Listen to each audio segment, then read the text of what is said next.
아주 오래전에 신문에 아주 재미있는 기사가 났어요. 그 기사의 내용은 1954년에 한국으로서 최초로 월드컵에 참여한 사람들의 이야기입니다. 1954년은 한국 전쟁이 일어난 지 얼마 되지 않아서 아직도 나라가 폐허에 있을 때였습니다. 그때 한국의 축구 선수들이 월드컵에 처음으로 나가게 됩니다. 그런데 워낙 가난하다 보니까 그 단비를 200불을 가지고 갔대요. 그때 아마 200불이 굉장히 큰 돈이었겠지만, 그러나 아무리 그래도 한 팀이 해외를 가는데 단비가 200불밖에 되지 않고, 또 비행기 예약하는 시스템을 아무도 몰라가지고 한국에서 일본까지는 갔는데 일본에서 다시 스위스까지 가는데 비행기를 예약을 안 해놔서 두 표가 모자랐답니다. 선수 2명이 못 가게 생긴 거죠.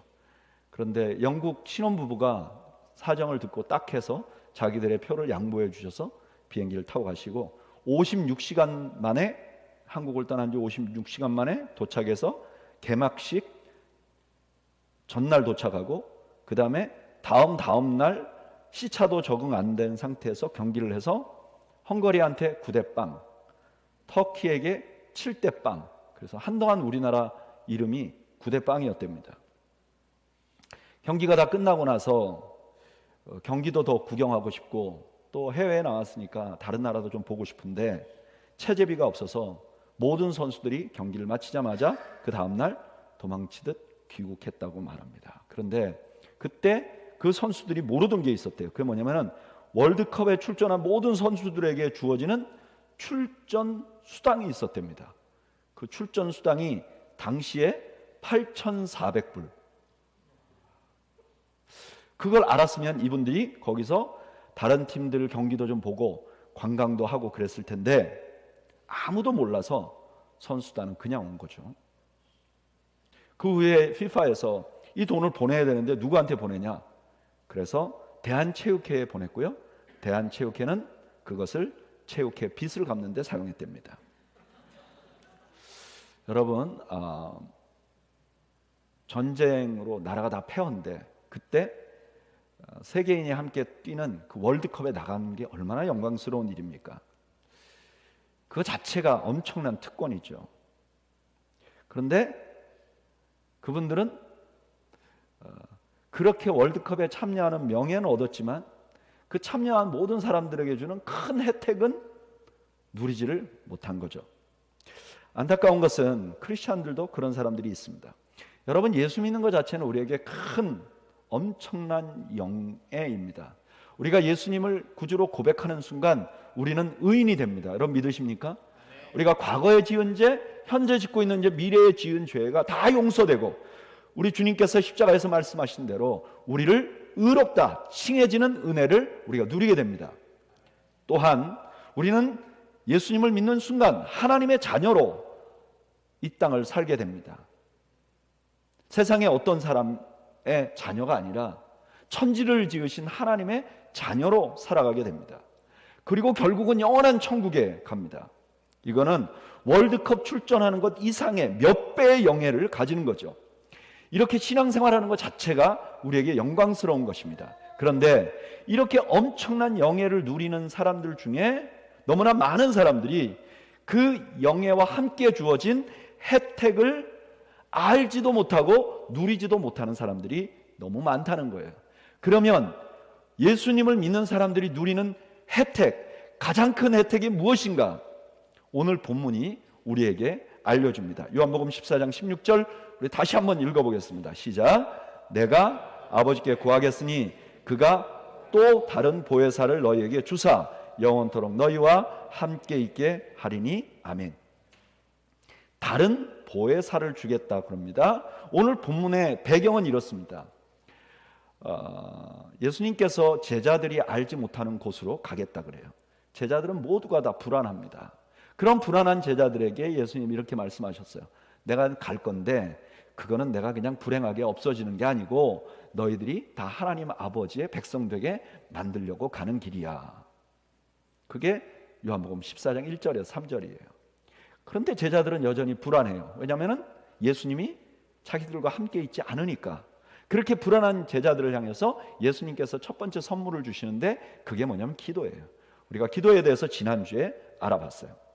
그런데 이 기도라는 것은 예수님께서 너희들에게 내가 기도할 수 있도록 해줄 거야, 너희가 기도하면 나 들어주실 거야, 이렇게 말씀하시고, 그 다음에 예수님 뭐라고 말씀하시냐면은 내가 너희들을 위해서 기도할 거야 라고 말해요.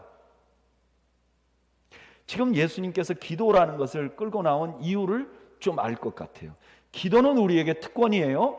그런데 이 기도는 예수님이 우리에게 줄 선물에 비하면 도입부 같은 거예요. 그러니까 기도보다도 훨씬 더 엄청난 혜택을 지금 주님께서 말씀하시는 거죠. 그 혜택이 뭐냐? 우리 주님이 하나님께 우리를 위해서 기도하겠다는 거예요. 여러분 생각해 보세요.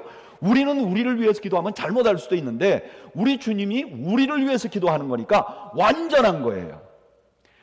우리를 위해서 주님이 하나님께 구한 것이 있는데 그게 뭐냐? 다른 보혜사예요.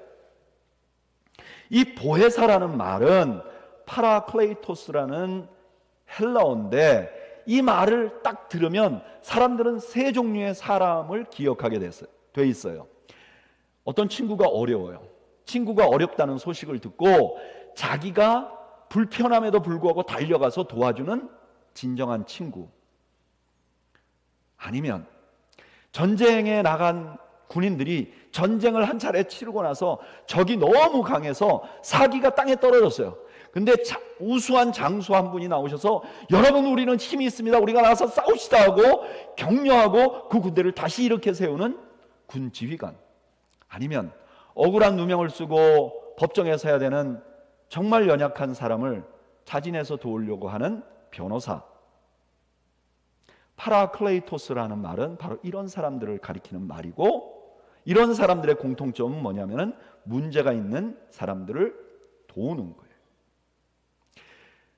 그런데 주님께서는 여기 보혜사를 다른 보혜사라고 말합니다. 그 말은 무슨 뜻이냐? 이미 보혜사가 있어요. 어떤 보혜사가 있는데 그 보혜사 말고 다른 보혜사를 너희에게 보내주겠다 그래요. 그러면 원래 있던 보혜사는 누구냐? 파라클레이토스라는 말이 신약 성경에 5번 나옵니다. 근데 4번은 요한복음에 나와요. 요한복음에서 말씀하는 파라클레이토스는 모두 다 성령님을 가리키는 말입니다. 그런데 요한복음 이외에 이 말이 한 번 나오는데 요한일서 2장 1절에 나옵니다. 우리 다 같이 한번 읽어볼까요? 시작. 나의 자녀들아, 내가 이것을 너희에게 쓰면 너희로 죄를 범하지 않게 하려 함이라. 만일 누가 죄를 범하여도 아버지 앞에서 우리에게 대언자가 있으니 곧 의로우신 예수 그리스도시니라. 아멘.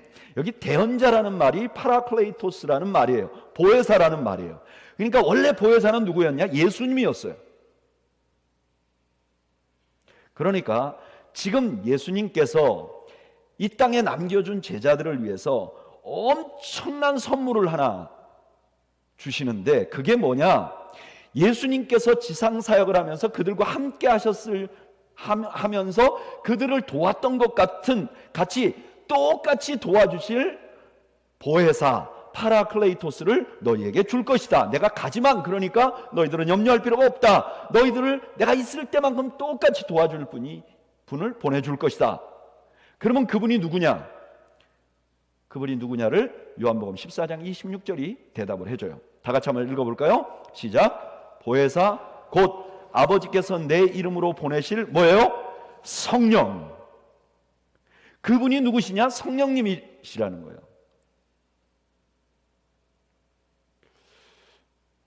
여러분들은 아무 감흥이 없네요. 성령님이시라는데도 감흥이 없어요. 왜냐? 우리는 감흥이 없을 수밖에 없어요. 왜냐하면 성령님에 대해서 잘 몰라요. 근데 유대인들에게는 성령님이 임한다는 거, 이거는 엄청난 일이에요. 성령님이 누구시죠? 온 세상을 창조하실 때 그 창조에 함께 역사하시고 아무것도 없는 캄캄한 세상에 수면 위를 운행하시던 참 하나님이시잖아요. 엘리야를 들어서 위대한 선지자로 만들어주신 분이잖아요. 예수님이 잉태했을 때부터 모든 지상사역 함께 했던 분이시잖아요. 구약시대 때 성령이 누구에게 임했다 그러면 이거는 이 사람이 완전히 달라지고 엄청나게 명예로운 일이에요. 그런데 그 성령님이 이제부터 우리를 도우시는 분으로 역할을 해 주실 거라는 거예요. 정리를 해보면 예수님께서 이 땅에 남겨진 제자들을 위해서 큰 선물을 주십니다. 그분이 성령님이에요. 성령님은 주님께서 제자들과 함께 하실 때와 똑같이 함께 하시면서 그들을 도우실 거예요.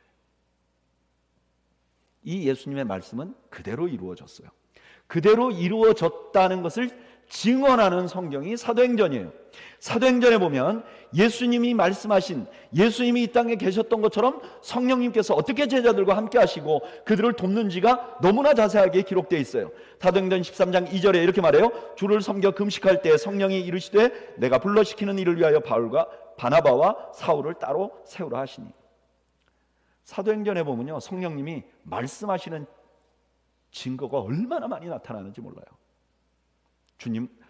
성령님은 주님이 계셨던 때가 똑같이 말씀하세요. 반복해서 말씀하세요. 그리고 교회 리더를 세우셨어요. 예수님이 12명의 제자를 세운 것처럼 성령님이 교회 리더를 세우셨어요. 그리고 그 리더들에게 권능을 주셨어요.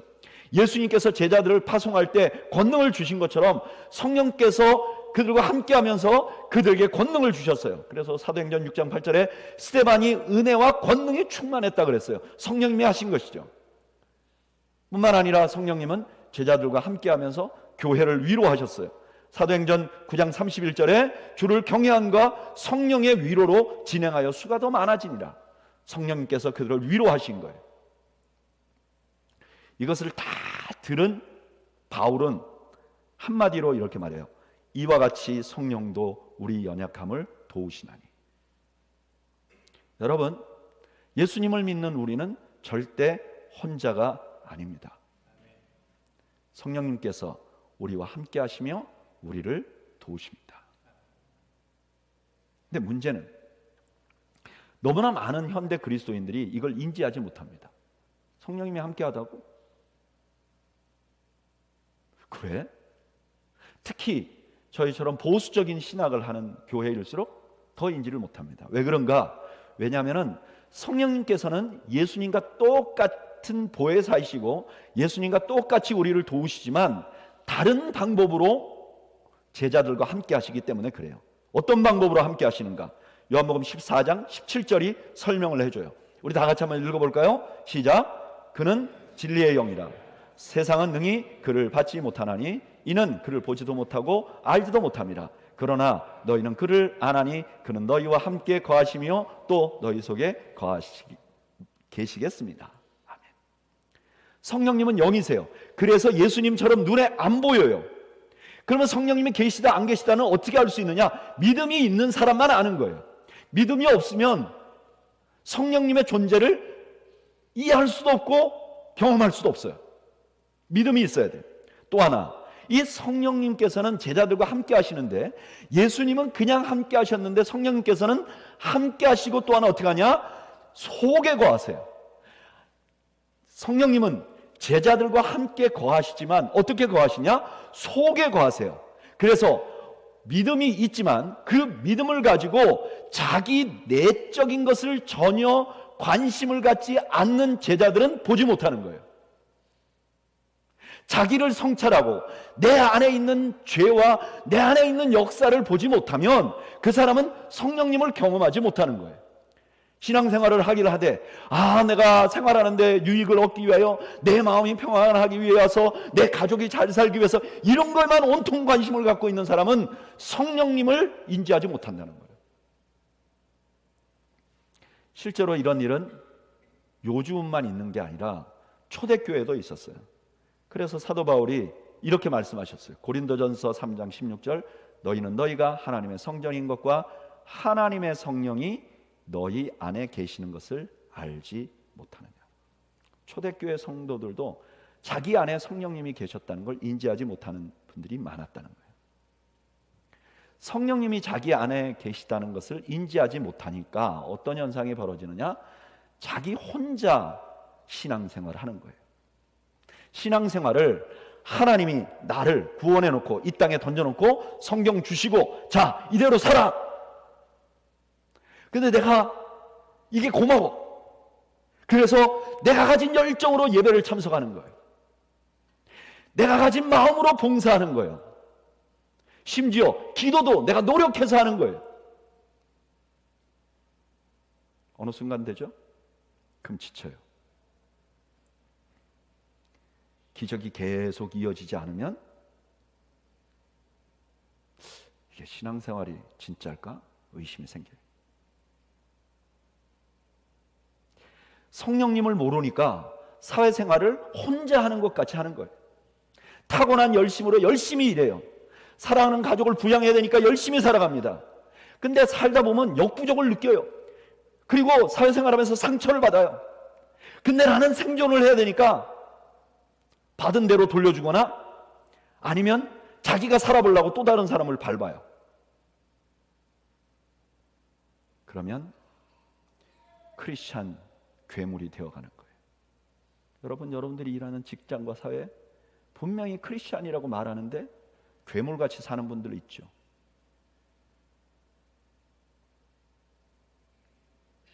성령님을 모르고 가정생활하니까 혼자서 가정생활하는 거예요. 내가 참으면 된다고 생각하는 거예요. 자식들 생각해서 최선을 다하는 거예요. 근데 자식들 다 떠나고 중년이 되면 남는 것이 없는 것 같은 생각이 들어요. 참고 살았던 것이 억울하게 느껴지고 허무하게 느껴져요.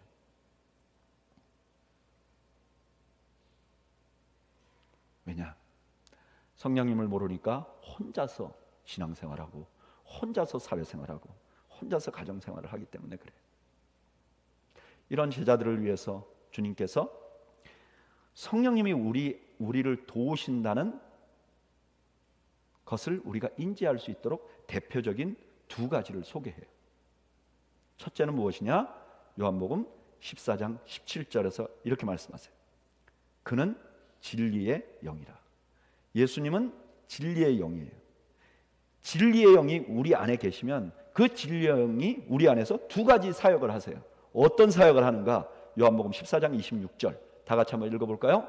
시작. 보혜사 곧 아버지께서 내 이름으로 보내실 성령 그가 너희에게 모든 것을 가르치고 내가 너희에게 말한 모든 것을 생각나게 하리라. 진리의 성령이 우리 안에 있으면 두 가지를 하는데 첫째는 예수님이 말씀하신 것을 기억나게 해요. 여러분, 예수님이 말씀하신 것을 기억나게 했기 때문에 신약 성경이 생긴 거예요. 그래서 신약 성경은 성령의 감동으로 생긴 거예요. 그리고 어떻게 하느냐?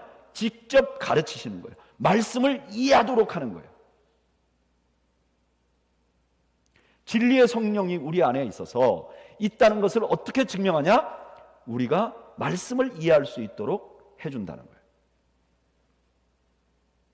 저는 이 일에 관해서 두 가지 증거를 가지고 있어요. 첫째는 제가 예전에 버지니아에서 사역을 할 때 한 형제님이 자기 부인은 열심히 믿는 가정에서 자라난 분이고 이 형제님은 이 부인하고 결혼하면서 예수님을 정확히 말하면 교회를 다니기 시작한 분이에요. 이제 세교로 와서 제가 이렇게 상담을 했는데 이 형제님이 저한테 이렇게 말했어요. 목사님, 제가 교회는 다닐 겁니다. 나는 교회를 떠날 수 없습니다. 이 여자랑 이혼하지 않는 한. 그런데 저에게 자꾸 부담되는 얘기는 하지 마십시오. 저같이 머리가 좀 복잡한 사람들, 생각이 많은 사람들은 이것을 믿기가 좀 어렵습니다.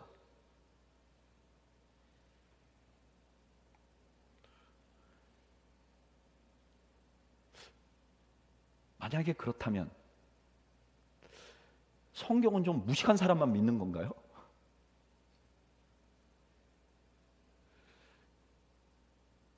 제가 이 산호세에서 예전에 목회할 때 제가 목회하던 교회 여기 스탠포드 대학에 교환 교수로 오시는 분들이 종종 예배에 참석했습니다. 여러분들 그분들은 그래도 한국에서 최고 지성인 그룹에 속하는 사람들 중에 한 사람들이었겠죠. 그런데 그분들 교회 출석해서 함께 제자훈련도 해봤고요, 함께 신방도 해봤고 교제를 해보면요, 정말 신실하고 겸손하게 복음을 받아들입니다. 예수님을 믿고 성경을 이해하는 것은 지성과는 좀 다른 영역입니다. 우리가 설명할 수 없는 신비가 있는 거죠. 그런데 그 신비에 관해서 오늘 성경이 대답해 주는 거예요. 성령이 하시는 거예요. 또 하나의 증거는 그냥 개인적인 저의 경험입니다. 저는 설교 준비를 하면서 어떤 때는 성경 구절 한 구절에 막혀서 설교를 나가지 못하는 때가 있어요. 몇 시간을. 제가 대학 때부터 바이블 칼리지를 다녔고 성경을 알면 안다고 하는데 한번 딱 막히면 풀어내지를 못하는 거예요. 거기 안에서 뱅뱅 도는 거예요. 제가 이런 얘기를 몇 분한테 해보니까 몇 분이 그런 얘기를 하더라고요. 목사님, 그게 작가의 아픔입니다. 마감 시간은 다 됐고 작품은 내야 되고. 그렇게 볼 수도 있겠죠. 근데 저는 그럴 때마다 꿇어 기도합니다. 하나님, 나 좀 도와주세요. 그래서 지난 20년 넘게 계속 말씀 사역을 할 수 있는 것입니다. 저는 성경을 이해하는 것은 학습이 아니라 성령님의 특별한 도움이 있다는 것을 확신합니다. 그런 의미에서 여러분들이 만약에 주일날 설교를 듣다가 은혜가 되는 것은 저절로 되는 것이 아닙니다. 말씀이 나에게 부딪히는 것은 저절로 되는 게 아닙니다. 매일 큐티를 하다가 마음에 부딪히는 말씀이 생기고 그 말씀 때문에 나의 삶이 조금씩 변화되는 것은 성령님의 역사가 아니고는 일어날 수 없습니다. 만약에 여러분들이 그런 경험을 하시면 여러분들 안에 성령님이 계시고 성령님이 여러분들을 돕고 계시는 것을 믿으시기 바랍니다. 또 하나, 성령님이 우리 안에서 하는 일 중에 하나가 평안을 누리게 하는 것입니다. 요한복음 14장 27절은 이 예수님의 보내신 성령님에 관해서 설명하다가 이렇게 말씀하십니다. 예수님께서 평안을 너희에게 끼치노니 내가 주는 이 평안은 세상이 주는 것 같이 아니할 것이라고 말씀하십니다. 여러분, 제자들은 여전히 문제 가운데 있었어요. 그러나 성령님이 그 안에 계시기 때문에 그들이 평안을 누리게 될 거라고 말해요. 이것은 실제로 제자들에게 일어났어요. 예수님이 부활하시고 승천하시고 나서 제자들은 이 땅에서 계속해서 고난을 당했어요. 그러나 많은 경우 제자들은 고난 가운데 평안을 누렸습니다. 그래서 바울과 실라가 빌립보 감옥에서 찬양을 할 수 있었던 거죠. 저는 이런 일이 성경에만 나오는 게 아니라 제가 목회하는 현장에서도 많이 일어나는 것을 볼 수 있었습니다. 그런 분 중에 대표적인 분 한 분을 소개합니다. 이분은요, 어린 시절에 자기 형제 중에 가장 잘생긴 동생 하나가 불꽃놀이를 하다가 이 불이 옷에, 옛날에는 소음 옷이잖아요, 이게 붙어가지고 그만 화상을 입고 세상을 떠났어요. 얼마 후에는 또 다른 동생이 집안의 일을 도우려고 벌목 현장에 가서 일을 하다가 나무가 그 동생에게 쓰러져서 비명의 세상을 떠납니다. 6.25 때는 자기 아버지와 어머니가 공산당들에게 끌려가서 매맞고 인민재판을 받고 사형을 받습니다. 자기 자신도 23번이나 끌려가서 간신히 구사 일생으로 생명을 연장했어요. 세월이 좀 흘러서는 자기 동생 중에 교감 선생님으로 일하던 동생이 있었는데 이 동생이 10살서부터 16살까지 딸 넷만 남겨두고 간암으로 세상을 떠납니다.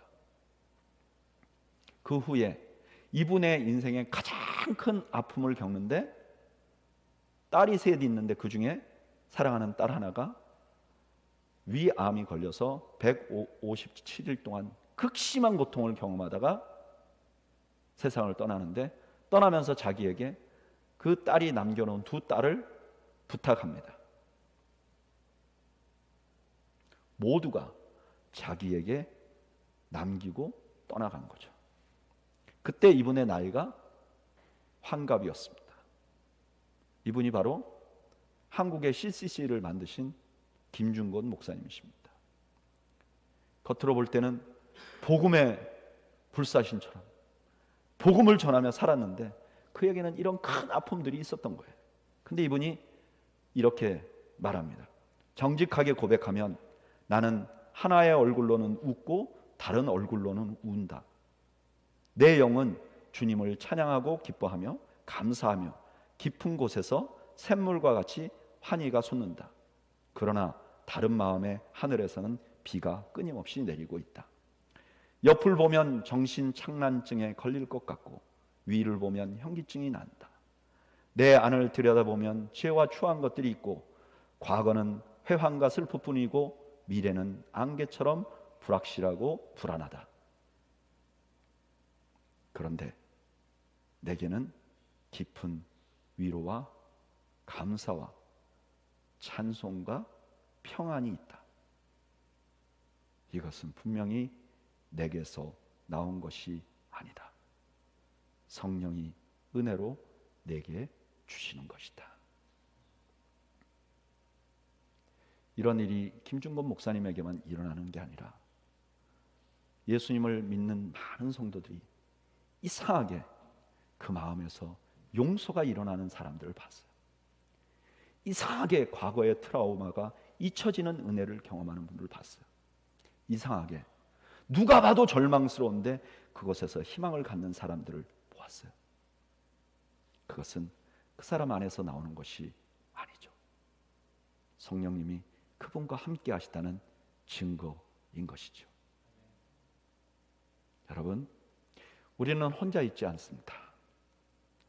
성령님께서 우리와 함께 하십니다. 우리는 예수 믿고 하나님의 자녀로 살아갑니다. 이건 정말 영광스러운 일입니다. 그런데 우리는 너무너무 연약합니다. 저는 인생을 살아가면 갈수록 내가 얼마나 연약한지 자꾸 깨닫게 됩니다. 여러분, 인생 참 우리 마음대로 안 됩니다.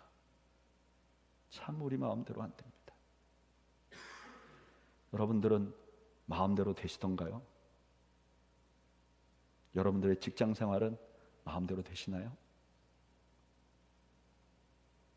여러분들의 신앙 생활은 마음대로 되십니까? 다른 건 몰라도 내 속으로 낳은 자식이 우리 마음대로 됩니까? 오늘 이후에 여러분들이 살아갈 생에 대해서 자신 있는 분 계십니까?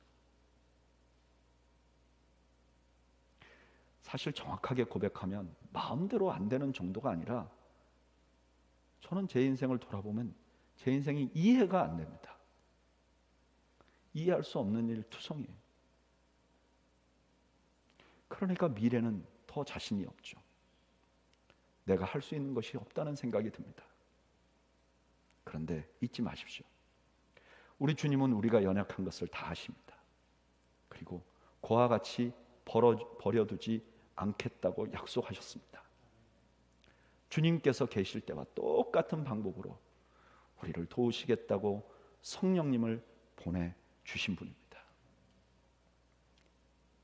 이제 혼자 있는 것처럼 살아가지 마십시오. 힘들면 도와달라고 하십시오. 힘들면 도와달라고 하십시오.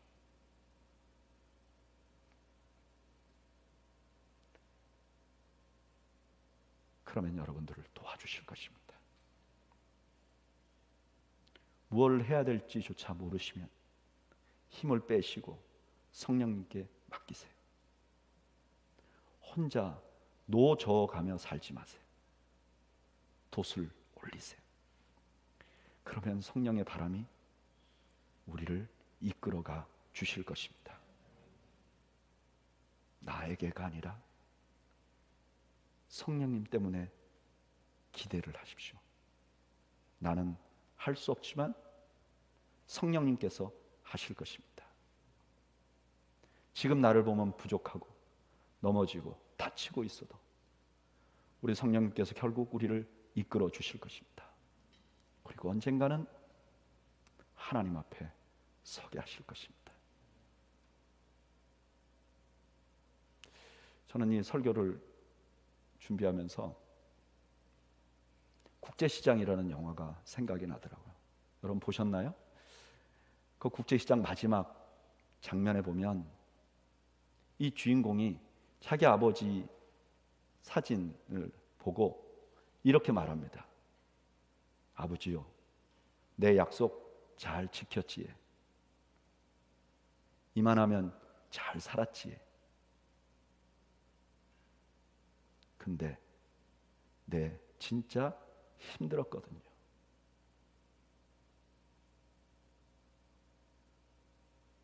저는 여기에 우리는 한마디를 더 할 수 있다고 생각합니다. 하나님, 내가 약속 잘 지켰죠? 부족하지만 이만하면 잘 살았죠? 하나님, 저 진짜 힘들었거든요. 성령님이 도와주지 않았다면 저는 아무것도 못했을 것입니다. 감사합니다. 저는 이 성령님의 은혜를 여러분들 모두가 날마다 경험하시기를 주님의 이름으로 축복합니다. 그 성령님의 은혜를 갈망하며 우리 함께 찬양을 좀 드리면 좋겠어요. 우리 주님이 보내신 성령이 우리에게 오셔서 우리와 함께 하심을 기억하며 찬양하겠습니다.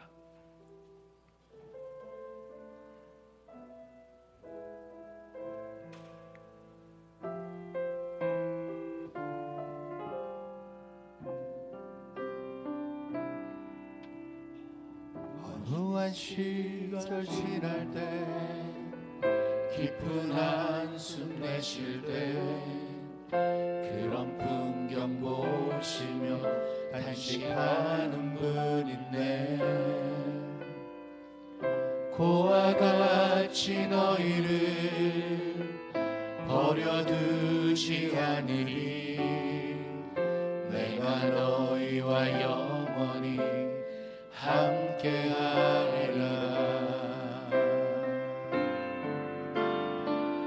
성령이 오셨네. 성령이 오셨네. 내 주에 보내신 성령이 오셨네. 우리 인생 가운데 진히 찾아오셔서 그 나라 꿈꾸게 하시네. 억눌린 자 갇힌 자 자유함이 없는 자 피난처가 되시는 성령님 계시네. 주의 영이 계신 곳에 참 자유가 있다네. 진리의 영이신 성령이 오셨네. 성령이 오셨네. 성령이 오셨네. 내 주에 보내신 성령이 오셨네. 우리 인생 가운데 진히 찾아오셔서 그 나라 꿈꾸게 하시네.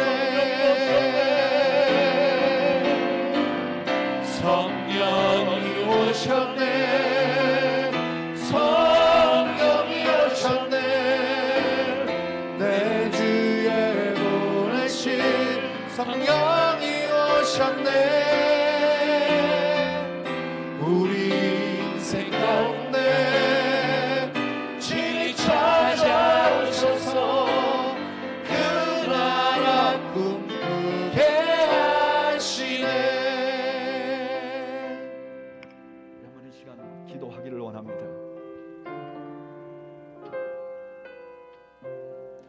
오늘 예배 나오신 여러분들 중에 예수는 오랜 동안 믿어왔지만 내 힘으로 스트러글하며 신앙생활 하시던 분이 있습니까? 내 인생 파도가 칠 때마다 내 힘으로 이겨보려고 애썼던 분들 계십니까?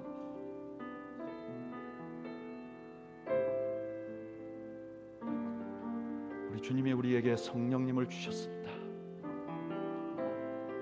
우리를 그와 같이 버려두지 않겠다고 약속하셨습니다. 이 시간에 주님, 나 힘들어요. 나를 좀 도와주세요. 주님, 내가 이게 너무 부족해요. 나를 좀 도와주세요. 상황이 어려우시면 풍랑에 빠져가던 베드로가 주여 라고 불렀던 것처럼 이 시간 우리가 주님 앞에 우리와 함께 하시는 보혜사 성령님께 주님, 나 혼자 살아가지 않도록 나를 도와주세요. 한번 이 시간 함께 기도하겠습니다. 함께 기도하겠습니다. 하나님 아버지, 하나님 아버지,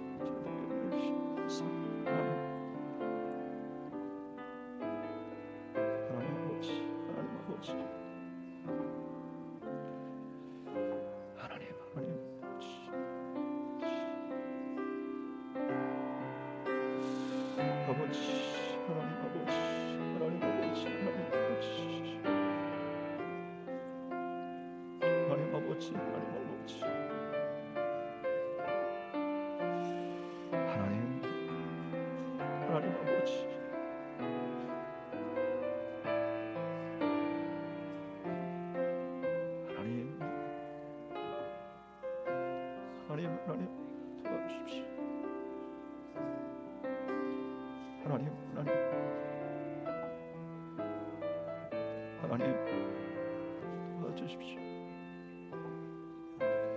하나님 도와주십시오.